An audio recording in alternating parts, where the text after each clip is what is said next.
Welcome to part 3 of our WeBrand automation series. In the last episodes, we explored automation placeholders and how they connect to customer profiles. Now, let's dive into brand asset management with folder-based access control. In WeBrand, all your brand assets, like logos, images, and graphics, are organized in folders. Each folder has its own permissions, so only authorized users or teams can see and use the assets inside.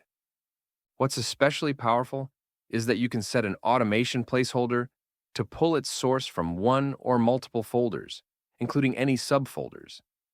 This means users are fully restricted to picking assets you've approved and organized. They can only see and select content in the folders they have permission for. They can't upload new assets or type in anything custom, ensuring full brand control and consistency. For example, you might restrict a new logo so only the design team can use it before launch, or let regional managers access campaign graphics meant just for their area.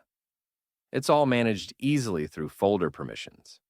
This structure keeps your brand assets secure, makes version control easy, and ensures users can only access the content they are meant to see.